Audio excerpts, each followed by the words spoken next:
Donc Marie-France Astic, je suis consultante maintenant depuis une vingtaine d'années.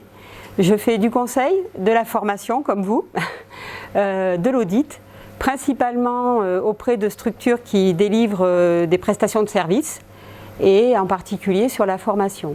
Ce que je vous propose de regarder tout de suite, c'est dans un premier temps le sens de la réforme et ce fameux nouveau paysage qui va accompagner cette réforme, les textes fondateurs, le référentiel national qualité, on l'abordera. Je vais vous donner une vision de comment il est construit, de ce qu'il y a dedans de façon, on va dire, schématique et fonctionnelle. Et puis, bien évidemment, il y aura un temps sur l'audit pour savoir comment aller jusqu'à la certification. On a 5 grandes orientations. La première orientation étant plutôt orientée sur la partie financière, avec la libéralisation et la sécurisation de l'investissement des entreprises dans le développement des compétences. Donc on a tout un volet qui est plutôt orienté financement. On a une deuxième orientation qui va être la responsabilisation et l'autonomie des individus. J'y reviendrai à plusieurs reprises, on est au cœur du sujet. C'est-à-dire que cette réforme, elle est vraiment orientée vers le bénéficiaire, vers la personne formée. Et pourquoi ? Pourquoi on va vers ça? On va y revenir. La réforme du système d'élaboration de régulation des diplômes et titres professionnels. Donc là, c'est pareil. On a un gros point aussi dans cette réforme sur la formation. Hier, c'était quelque chose. Demain, c'est un autre cadre, autrement. Les diplômes, les titres, il va falloir qu'ils soient construits. Alors, on ne rentrera pas dans ce détail-là, mais c'est vrai que c'est quelque chose de très important et qu'il va bien falloir que vous travailliez. La réforme de la gouvernance de la formation et de l'apprentissage. Alors cette réforme, on parle beaucoup d'apprentissage aussi dans cette réforme. Et on a toute une partie gouvernance qui va beaucoup évoluer, on va y revenir. Et puis, le point qui nous intéresse plus particulièrement aujourd'hui, c'est la réforme de la qualité des actions de formation. Donc là, comment le renforcement, excusez-moi, de la qualité des actions de formation avec cette déclinaison vers la certification. Je vous disais, on est très orienté sur l'individu. D'où le titre, choisir son avenir professionnel. Tout tourne autour de ça. C'est-à-dire que la réforme, elle a été construite pour dire que chaque individu doit être en capacité de choisir son avenir professionnel et accéder à la formation de la façon la plus simple possible pour pouvoir construire sa propre histoire. Donc on va accroître la capacité des individus à construire son parcours. Elle a pour vocation d'aller vers ça, la réforme. Simplifier l'accès à la formation par les salariés et les entreprises. La notion de simplification sur l'accès à la formation, c'est aussi un point crucial. Et puis la volonté de lutter contre les inégalités. D'accès à la formation, bien sûr. Alors, petit point à ce niveau-là. Quand on parle de simplification, le point sur lequel on a envie d'éclairer plus particulièrement, c'est le CPF. Parce qu'au travers de cette réforme, vous en avez tous entendu parler du CPF. C'est quelque chose qui, voilà, on a tous... tout individu a un compte CPF aujourd'hui.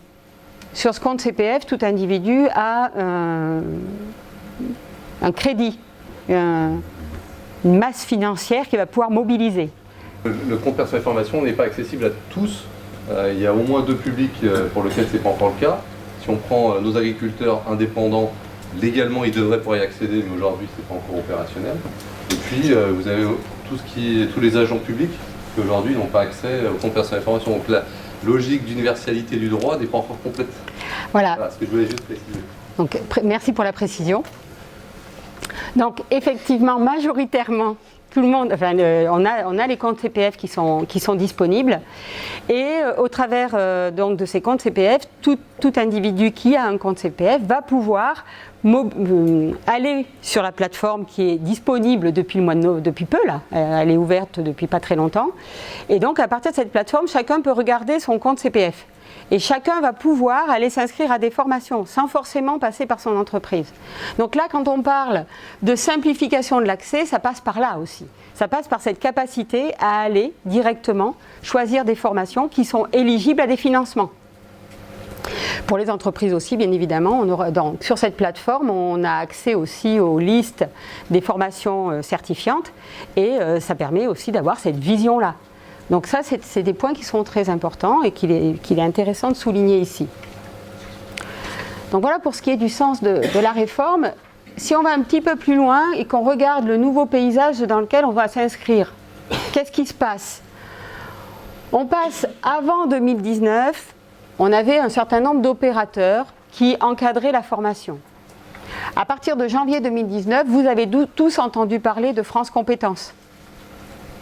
Donc aujourd'hui, c'est France Compétences qui est au cœur de ce dispositif, qui a pour mission. Alors les missions de France Compétences, rapidement, hein, parce qu'on n'est pas là pour développer ça, mais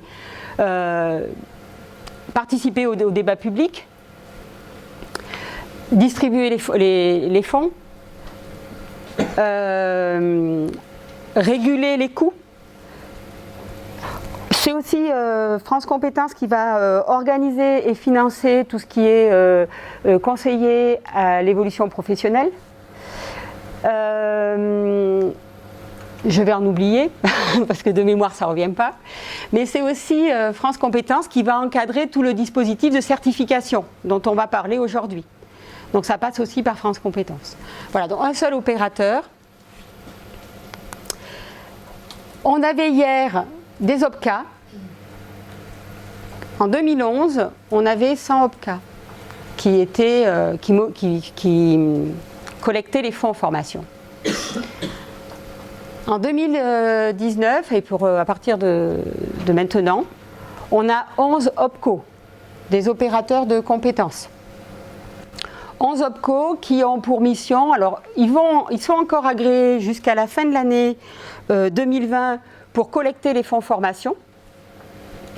À partir de 2021, ce sera les URSSAF et la MSA qui vont collecter les fonds formation. Les OPCO auront des missions plus d'accompagnement, d'appui technique aussi auprès des branches pour tout ce qui va être développement des formations. Ils seront aussi très présents sur les PME-PMI pour ce qui est du suivi des plans de formation. Et ils sont aussi missionnés pour le financement au niveau de l'apprentissage. Pour ce qui est des fonds d'assurance formation, pour l'instant, il n'y a pas de changement. C'est-à-dire qu'on avait des FAF, on avait des FAF hier, on a des FAF aujourd'hui. Et pour l'instant, ça reste en l'état. Tout à l'heure, Damien disait, toute réforme, on a un petit peu des changements de vocabulaire qui apparaissent.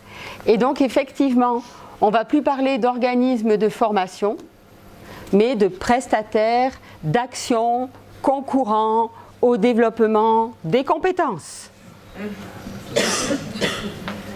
C'est beaucoup plus court. Alors vous ne m'en voudrez pas si au cours de ce temps qu'on va passer ensemble, je continue à parler d'organismes de formation. Hein. Je me suis entraînée, mais ce n'est pas encore gagné. Hein. Donc ça, c'est pour le vocabulaire.